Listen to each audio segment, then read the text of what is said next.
Lee Iacocca once said, "In times of great stress or adversity, it's always best to keep busy, to plow your anger and your energy into something positive." The man on the tractor, plowing, is my father. He has been plowing most of his life. He believes in a saying, "If you are too lazy to plow, don't expect a harvest." This is true to him in both farming and wrestling. My father never dreamed of success. He worked hard for it. To understand my father, we need to back that plow up. Let's start from the beginning. He was born on March 14th, 1943, in Plainfield, New Jersey. Nicknamed Scotty, he grew up in a family that was Catholic. In fact, his family wanted him to be a priest. His uncle was a priest. His aunts were nuns. Well, you get the picture. Scotty on the right, wearing a checkered shirt, had an infectious laugh and smile. The girls loved him, especially in 5th grade. The girl seated in front of him, not so much. Once, he dipped her long braid of hair into his desk inkwell, in the effort of research and technology, to see if he could write more legibly with his newfound ink pen. As a child, he was happy, yet, in his own words, said he dreaded going home to an empty house. His mother worked long hours and was the rock of the family, and most times a breadwinner. Her hard work ethics and zest for life continue to this day. Nanny turned 100 years old this year, and most of us can't keep up with her. While his mother worked, he dealt with a challenging home life. His father was an alcoholic. Scotty changed high schools 3 times in 4 years. Plowing his energy into something positive, he found happiness in sports. Scotty played football, baseball, and here's a shock, basketball. It wasn't until his junior year in high school that he stepped on a wrestling mat. He was recruited by fellow teammates. While being a champion was extremely important to him, Scotty had a weakness, a good weakness. He fell quickly and hard for Vanna Tandy, nicknamed Tucker. She would be his rock to this day. They have been married 54 years this month. And here's an interesting tidbit. They both were delivered in the same hospital by the same doctor, and they had their portrait taken at the same studio in New Jersey. Scotty graduated high school, went to Rutgers Prep, and then he was off to college in Pennsylvania, to Delaware Valley College, now known as Delaware Valley University. He dual majored in chemistry and animal husbandry, the latter so he would become educated in his love for farming. His keen drive for competition won several awards, blue ribbons at Delaware Valley College.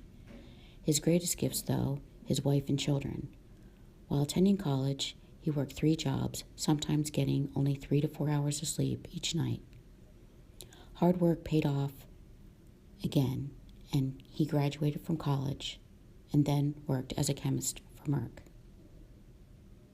And remember that infectious smile and personality? Well, those traits helped him as well. His next endeavor was sales and marketing. Scotty became a successful businessman working in sales for Kraft Foods.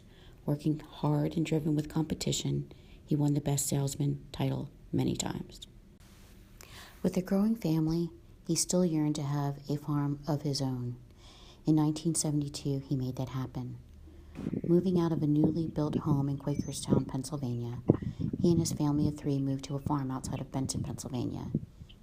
He named the farm Never Done Farm, as hard work is never done, as he continues to say to this day. This is where his real plowing began, in farming and in wrestling, Benton Wrestling. In 1981, Scotty began coaching for the Benton Junior High Wrestling team, developing young athletes who would eventually become champions. Leading by example and his old-school hard work mentality, signs of harvest were abundant. He also coached his sons, Russ and John, who would become Pennsylvania state champions and wrestled for Penn State University. John is currently an assistant coach for Lehigh University, and Russ is currently the assistant coach of wrestling at Bloomsburg University of Pennsylvania. For the next 10 years, hundreds of Pennsylvania wrestlers were impacted by his coaching. His twin sons, Russ and John, had, of course, some bonus coaching at home. Coach Scotty asked that they would do their chin-ups and prayers before going to bed. Russ explained. This is the infamous chin-up bar where my father had asked us to do chin-ups as a young kid, and we were supposed we can, do our chin-ups, and he asked us every day, and we would sit there and jump up and down and thump on the floor. So he thought that we were doing chin-ups. Thursday night came around, asked us again. Friday night came, and we got done working on the farm, and he asked if we did our chin-ups. He came up, took a shower, put his hands up there, and did some chin-ups. And he says, "Oh, look what I found." Pulled off the pieces of tape, and lo and behold, there was a 20 on each side. And my brother and I were looking for money for gas and some money to go to the movies with our girlfriends. And he said, "Oh, look at that." Ended up put it in his own pocket and said, "Well, if you guys were doing your chin-ups, you would have had 20 bucks a piece, and that would have taken care of it. But since you lied to me and not doing your chin-ups all week long, this will go in my pocket, and you guys can have a nice date anyways. So good luck telling your girlfriends that you can't spend any money on them." So that was the infamous chin-up bar. The Hughes twins were no doubt victorious in Pennsylvania, the nation, and the world. While they brought home many trophies, they sometimes, at the request of my father, would leave some trophies behind to tournaments. Coach Scotty Hughes would say, "Well, why do we need to take them home? You won in your heart and mind, right?" Coach Scotty also served as a role model and father figure to many wrestlers, including twin brothers Billy and Justin Thomas. Justin, currently a school teacher, had this to say about my dad. I want to say probably one of the life-changing moments for me didn't happen when I was in high school. After I graduated high school, I didn't have a lot going on in my life, and at 6 a.m. on a Saturday morning, I received a phone call from Mr. Hughes. And I'll never forget the moment. My mother brought the phone in and said, "Here, it's your high school wrestling coach." So I took the phone, and he asked me what I was doing, and I told him I was in bed sleeping, and he responded with, "What's talent doing in bed sleeping?" And that forever changed my life. We had a conversation for the next 10 minutes, and I want to say within the next 2 weeks I had joined the Pennsylvania Army National Guard. I went on to get my undergrad from Bloomsburg University. He convinced me to go back and wrestle in college and wrestle at the Division I level. I ended up wrestling out in the U.S. Open out in Las Vegas. I ended up wrestling all over the United States because of that, and then he always taught me how to continuously make goals and push yourself to go even further. And now I ended up, this terminal point now, I ended up becoming an officer in the military, and I'm currently at Columbia University. I get my master's degree out in New York City. So. And then there is another famous wrestler from Benton, nicknamed the Zane Train. Zane recently completed an ultra-successful wrestling career at Penn State University. Zane is currently ranking number 1, wrestling for 2017-18 Team USA at 143 pounds. So when I first came to Benton, my junior year of high school, Coach Scotty gave me a gold coin with George Washington's face on it, and he told me to put it in my shoe. And the purpose of the coin was, at wrestling practice every day, it would jiggle around, and I was supposed to get comfortable with the uncomfortable feeling of having that trying to distract me as I'm wrestling. And he told me to return it to him after I won a state championship. So I was unable to wrestle my junior year. My senior year, I won a state title for Benton and went to give him the coin, and he wouldn't take it. He said, you got more goals to win. You got an NCAA title to win. So, I've kept it in my shoe at practice, my entire career through college, and I haven't returned it to him because I thought that, he probably wouldn't accept it because I'm going on to, Olympic and world aspirations now. So, it's just been a great lesson to me, get comfortable with the uncomfortable. Like I said, it's in my shoe every day, so very valuable lesson for me. His 25th season in his role of junior high coach, and that's not including his 10 years as varsity coach. His dedication is still going strong.